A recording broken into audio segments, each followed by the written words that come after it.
heshiiska waxaa ka hor yimid ururka Afrika iyo ka Carabta oo ilaa dowladaha haweeneyda sida Mareykanka oo kale iyo u qeyshaday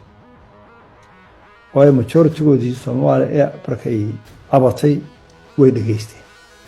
wixii Carabta ku jira oo dhan baa horta raacay Carab sheeganayay dabeetana Afrikadii kalena waa laga howlgalay oo Masar xoogaa meesha hogaaminaysa oo Ethiopia codka Afrika hor joogsa cid kale uma joogsadeen in xarunta laga raro soo barbaskarinay haddii arrintaas ay socotiso ay maqluub haddii sina xarunta laga raro iyo barbarkiin qaarkood marka Ethiopia arrintaa waa laga adkaaday inaga xaggeena uu ka fulay Afrika ka adkaatay iyo qaylada Soomaalida iyo Carabta